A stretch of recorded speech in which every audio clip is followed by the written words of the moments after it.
Dina Rivera. In this Savvy Broadcasting series, we delve into hot topics affecting us all.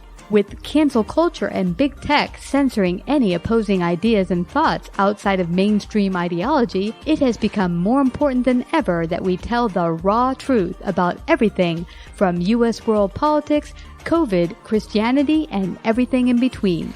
We invite all points of view to come and share their perspective honestly and respectfully.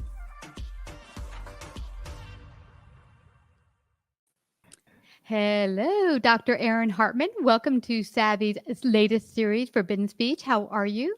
Doing well. How are you doing today? I'm doing fabulous. I'm so grateful to have you here today.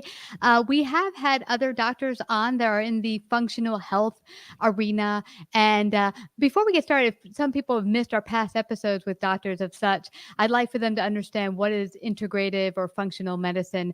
Let's start there. What is that? I mean, basically, functional medicine is looking at the root cause, not just the diagnosis, but what actually causes things. So, if someone has diabetes, traditional model would be here are the medications you use: metformin, Victoza, whatever. And an integrated functional medicine model, the question is, why do you have diabetes? Is it from your untreated heavy metals, from mercury in your mouth, sleep apnea? Is it chemical diabetes? You're in the military, you're at Vietnam, and it's actually from chemical buildup in your body. So, not just treating the symptoms we see, but actually getting to the root cause and addressing the underlying fundamentals in people's health. I love that, Aaron. Let me first ask, do you like Dr. Hartman or Aaron? How do you like to be addressed? It doesn't matter. Oh, okay. So, some people have a preference. But Dr. Hartman, what I like about that is that some people say, well, I barely eat sweets. So how the heck did I get diabetes? And what I like what you're saying there is that you go to the root cause, because whatever ultimate disease you might get, people come at that disease in different ways. It's not always the same way.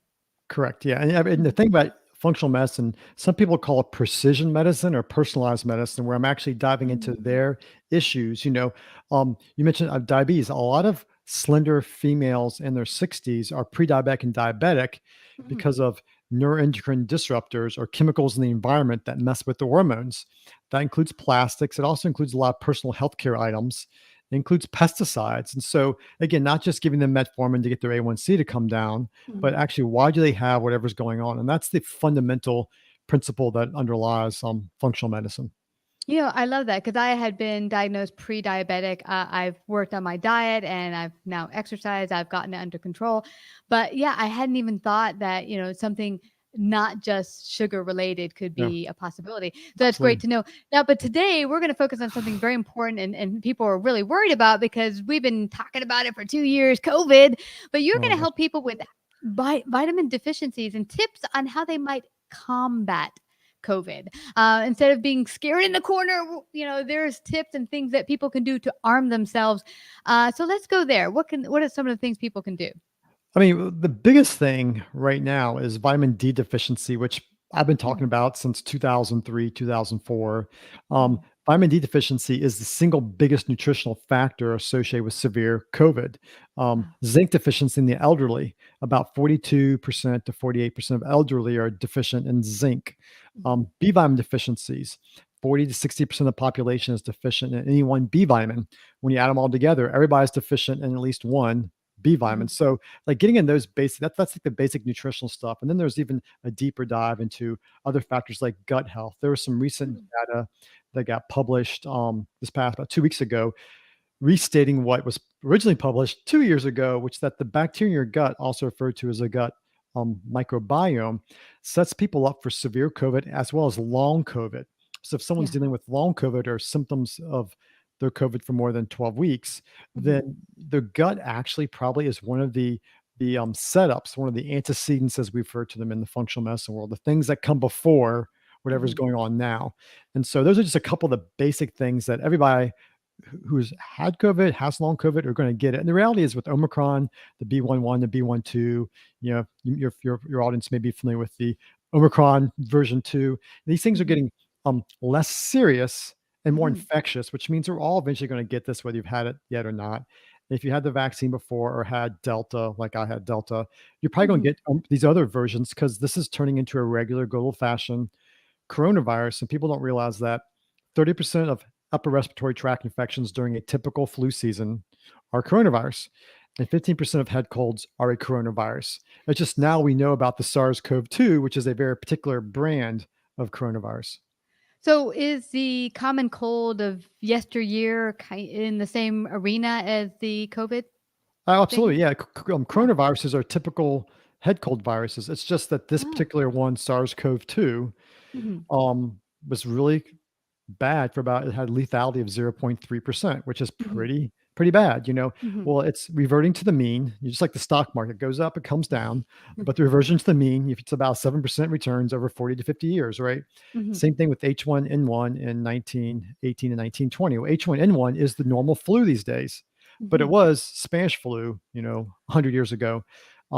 This is what happens with these things. They come out and they basically, as they are novel or new, our immune mhm, systems don't know what to do, but as they mix with the viruses, and that looks like the Omicron actually came from mice. So actually, mhm, and the B.1.2, which is Omicron version 2, looks like it mhm, developed separately from the first Omicron and actually is actually now overpowering the first Omicron, which is just this happens usually. What happens is mhm. these things mix. As they mix, they tend to become less lethal. And that's what we've seen since right before Christmas. I'm curious because I've heard people say, "Oh, I've got this virus. Just give me some antibiotics." Now, antibiotics is like, well, they take care of bacteria. So, what is the difference? What exactly is a virus? Is it like a machine? What is it? Well, a virus is a piece of nuclear material. They can be Mhm, DNA viruses or RNA viruses, and mhm, they invade our body, invade our cells, and take over the machinery of the cells. So they mhm. almost like are parasites, but they're parasites that are basically made of small amino acids. They come into Oh, a cell and they take over the machinery, and then that your cell starts making these viral particles that then it get exported by your cell to the rest of your body. Versus a mhm. bacteria is a single cell organism that can survive on its own that Oh, invades. So bacteria tend to live outside of cells, not mhm, 100%, but that's basically why. And viruses actually invade in the cells and are much smaller. Um, uh-huh. and you have different parts of the immune system that are wired to deal more with the innate or viral part, and then bacteria like the antibodies. So, and of course, your immune system mixes. There's different. It's not as clear cut as people talk about it, but yeah. Yeah, it's a now when it comes to vitamins, I've heard that a lot vitamin D is really impactful for not getting a lot of illnesses. What is so important about vitamin D? What is it like? I've heard that you get some from the sun and Yeah. why is it so important for The, our the, the body? question the question is, what does vitamin D not do? And is what is vitamin D not important for? It's a hormone. Mm. Actually, it's not a Oh, vitamin, it's a hormone. I didn't And know it that. helps. Yeah, yeah. It's actually we named the vitamins like the first one vitamin A, second one, vitamin B. We were not very intuitive with these. And so D was actually originally thought to be another vitamin we're finding out, but it's actually a hormone. Oh, And one of the many, many things vitamin D does is it helps your innate immune system, which is the part of your body that fights off viruses and cancers, mm, take these particles and hand it off to the adaptive part of the immune system that makes antibodies. So everybody knows about antibodies these days, right? We have to have enough D for the part that captures the particles to hand it off to the part that makes antibodies to those particles. D is pivotal for that transition. And if your wow. D levels are low, it's going to slow that transition. So it's going to slow your body's antibody response. Wow. So it's kind of like helping in the defense systems. And if that's not there, Right. it kind of doesn't relay the message. So our defenses can come to the rescue and start working on it. Kind of, Absolutely. sort of. Yeah. Yeah. Okay, cool. So, what's the best way to get the most efficient vitamin? Because I don't think all vitamins are equal. Is there a way to know that you're getting good vitamins that can actually make an impact, or is there some better than others? What's your idea on that? I mean, it's the saying you get what you pay for. I've kind of turned in you don't get what you don't pay for. And so it's like if you're getting a vitamin D that is in soy oil, and soy is actually one of the most allergenic foods in our country. Most vitamin Ds you buy in a store actually are in a soy. Yeah. Um, it's there's a big quality difference with vitamins. There's an issue with different extraction methods and the Mhm, stuff. And so you want to get a pharmaceutical grade, clean nutrient, whatever it is, whether it's a B mhm, vitamin, D, E, C, minerals, whatever. There's a mhm. 25% of all calcium supplements you buy in your typical store have lead in them. And Whoa. 20%, yeah, exactly. And 20% of that lead is over the EPA's allowable safe level for food, right? So if you're a female taking calcium, for example, which you shouldn't be, by the way, but if you were for bone health, odds are you're getting some lead in it. Mm. And so the thing about you want to get a clean product, someone's testing it before they mix the vitamins up, when they make an after. And those are usually considered pharmaceutical grade supplements. And so you have to kind of know where they are. I've got on my Mhm. website, I've got a whole bunch of Oh. resources for people to get those. I make recommendations. I make specific brand recommendations because I might tell you to Mhm. get a B vitamin, right? Here's a great example. Go get some B12. And you're like, well, B12 is great for nerve function. You're deficient in a lot of elderly. So you go Mhm. buy a cheap B complex that has cyanocobalamin, which is a cyanide molecule with cobalamin. And Hmm. cyanide sounds not so good, right? No. But small amounts are okay for you, right? Hmm. Well, not really, no. But anyway, that's what you'll Okay. buy. That's what you'll get. And you want actually a methylcobalamin or hydroxylcobalamin. Well, that's a safe I've natural heard of form. hydroxyl. I've heard of Yeah, that. yeah, and Yeah. methyl, and there's adenosine. So there's different kinds of natural occurring cobalamin or B12. You don't want the cyanocobalamin. And so if you get a typical B complex, it's going to have that cyanocobalamin or that cyanide molecule with Mhm. basically cobalt in this thing, which is cobalt's one of the metals that's actually in B12. And so Interesting. something as simple as B12 can have different effects based on which one you're getting. Now, this is interesting to me, because I've been working on eating and getting nutrition through the food I'm eating, but I've heard that a lot of the food that we're growing isn't as nutritious as it used to be because the ground isn't, I don't know, is mineralistic. I don't know the Yeah. word. Is there a way that you can eat all your vitamins, or do you really suggest that people have to get supplements? The thing about it is ideally you get all your nutrition through your food, absolutely. But when you Mhm. start looking at how we process our food, Mm. all the whole everything that goes into the stressors in our environment, our environment's totally different than it was 300 years ago. We're breathing combusted petroleum products. Mm. Plastics, which I mentioned before, are Mm. petroleum that's made from a liquid into a solid. Those are actually kind of toxic, and so we actually need more nutrition now than we likely did 300 to 400 years ago. So Wow. ideally, it'd be food first, food forward. Food should always be your go-to, absolutely. But Mhm. the reality is 40 to 60% of Americans are deficient in a B vitamin. 42% of the elderly are deficient in zinc. 40% of Americans are deficient in D. 82% of African Americans are deficient in D. So the thing about it is can you drink enough milk to get D? And the answer is, I calculate it's about a gallon a day. Oh, no. So exactly, and if you're not out in the sun, full body exposure, and when I say full body, I mean full body You exposure. mean naked? I mean, Yeah. I'm gonna say full body, and you can translate that All however you want. right. Full body, okay? But for 20 to 30 minutes on both sides, like, Whoa. you're not gonna make enough D. Mm. Well, who does that? And so you probably Mm. need to we all probably need to supplement D. We probably all need some C. We probably all need trace minerals, which all the processing of foods strips out the magnesium, the trace minerals, the zinc, the manganese, the strontium, the silica, boron. Mm. These are actually things that are important for women for bone health, right? Women, Mm. osteoporosis. Well, when we're consuming foods that are acidic and processed, it sets you up Mm. for metabolic things like gout, kidney stones, osteoporosis.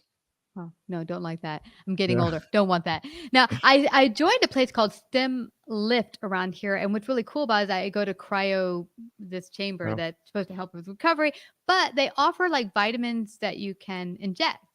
And IV valve, like, yeah. yeah, well, not just vitamin B, but like you can ask what mixture you want, like Yeah. some zinc or la la la la la. Do you think that is kind of helpful to get the jam really quick, or is it best to stay with vitamins? I'm just Well, curious. the IV I actually use in my clinic. I'll actually use IV nutrition in some of Oh. my really sick patients. There's great literature on IV vitamin C, and it's used when people are really chronically ill.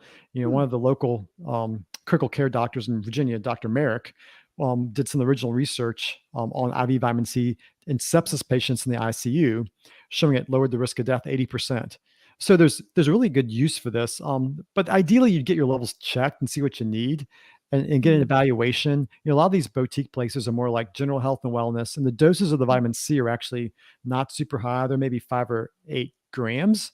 Mm. When I do with patients, I'll be doing 25, 30, 50 grams. I'll do a lot more. And to put that in perspective, a typical, vitamin C pills, 250 to 500 milligrams. So we're talking about, 10, 20, 30 fold more. But when you realize that vitamin C is important for a lot of anti-inflammatory activity, it has anti-cancer, antiviral Mm. properties. It's really a powerful nutrient. And so those things can be useful, but ideally that you'd be working with someone who'd figure out stuff. And it wouldn't be just like, it's like, the whole thing of functional medicine. You're saying, I'm going to go to this place that's going to give the exact same IV to the last 30 people who came through here, right? It's like, it's good, it's Yeah. helpful, but it's not personalized. It's not Yeah. precise. Yeah. So I'm thinking when they come to your office, you'd probably have to do a full workup and Yeah, blood test to figure out exactly where they're at so you can figure out how to help them. absolutely. Yeah, lots of Mhm. labs. Yeah, exactly. So, but now let's say someone has gotten the COVID. What do they do to start to recover? What would be some of your tips to get them back on the recovery road? Okay. Well, I mean, with COVID's a virus. It's Mhm, we have already lots of data about being on the right dose of C and zinc, mhm, N-acetylcysteine or NAC. We have great data. It's something we've been using with patients with cystic fibrosis for decades. mm, Cystic fibrosis is a severe lung disease. NAC has great antiviral activity against influenza as well. And that's from Swiss data. So that's a great nutrient. There are things like quercetin, which is a mm. plant flavonoid.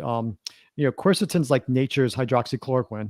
Oh, wow. Not to be political and get kind of off on that, but it does the same thing as hydroxychloroquine does. It actually helps Oh, zinc get into your cells. I don't know if I mentioned, I forget I've done a couple interviews today. I don't know if I yeah. mentioned mast cell activation. Mm-mm. Also, basically, part of COVID is actually a mast cell activation syndrome, Hmm. which is one of the reasons why Claritin and Pepsid and Zyrtec and Pepsid are used for severe COVID, right? Where quercetin is a natural mast cell stabilizer. And oh, by the way, quercetin helps with your gut health. It helps with leaky gut. So it's a nice Ah. nutrient that does a whole lot of different things. Can you get it Um, in food, by the way? well, That yeah, particular thing? quercetin naturally comes from onions and apples. Ooh, I love So onions. yeah, I'm guessing not fried though. No fried people. no, no fried onions, no. Yeah, but I love that because when I was younger, I was having if I would get sicker, I would have a little echinacea, vitamin C. But what we realized is original medicine was herbs and the stuff from the ground, mushrooms and the soups you put together and bone broth. Those were the natural remedies. And then later on, they went in the lab and they kind of made synthetic versions of a lot of the stuff that we get from nature. Actually, most pharmaceutical research is you'll like look at 1,000 compounds, and these are natural compounds, and Mhm, they'll say of 1,000 compounds, these 20 or 30 have potential for a drug, and they'll kind of then take those from bench mhm, science and start doing animal research on it. And if the mhm, animal research pans out, then they'll get a molecule and say, well, this is the most likely of all these thousands of things we looked at to patent and turn into a drug. And that process can take 10 or 20 years. It's a long process, but you have to realize that almost 90 plus percent of our drugs originate in the world. You figure mhm, penicillin originally came from a mold. mhm, Cyclosporin, which is one of the very first successful anti organ rejection medications, came from mold. You realize, yeah, it's statins, wow. cholesterol medications actually originally came from mold. Red rice yeast. It's a mold. Like that's where it originally came Mm, from. And so a lot of drugs actually originated in the natural world. It's just to pharmaceuticalize it and to patent it, you have to kind of find the molecule, mm. then do the studies, and then you give it a name. You give it some weird name usually, and then but these things typically originate in in the world, and a lot of the Mhm, biologics we're using now for cancers and things, they're actually designed around natural molecules in our body to block them. So using these natural mechanisms and creating things your body would make, and they're creating synthetics of that. So ultimately, mhm, all these things we do, we're just using the body's chemistry and our knowledge of it to create mhm. molecules to pharmaceuticalize or have a higher potential, which Yeah. in the integrated functional medicine world, we'll do that with fish Mm. oil. There's data that 5,000 milligrams a day of fish oil can actually be as effective to treat rheumatoid arthritis as Humira. You said fish oil, right? I said fish oil, correct? Yes. Awesome, awesome. Because my husband has, rheumatoid arthritis, so Mm. thank you. Yeah, but this has been great. I know we could go on, and you could help a lot of people with many more issues, but let them go to your facility and find out more about you so they can do that. How can they do that? Well, you can just go visit my website, which is richmondfunctionalmedicine.com, or Google my name, Aaron Hartman, MD, Richmond Functional Medicine. I've got a bunch of educational resources there. I believe education, if half of all chronic disease can directly be attributed to eating processed foods, then really what most people can do for themselves is get educated. So I have a lot of free educational Mhm, resources on there, blogs, a reading list of books to read. So it's mhm. really just a resource for education for people to learn about this kind of medicine, how to apply it to themselves. That's great. And so everyone can get empowered from any disease out there and empower themselves to keep healthy. And Dr. Hartman, I just have to thank you again for coming to Savvy Broadcasting's Forbidden Speech and sharing your wisdom. Thank you so much for coming today. Thanks a lot for having me. I really appreciate it. You betcha. Take care. Like, subscribe, and share this episode. To listen to more Forbidden Speech or Savvy episodes, visit savvybroadcasting.com. To find out about our paid sponsorship opportunities or how to become a guest, Email Christina at lifeunscriptedradio.com.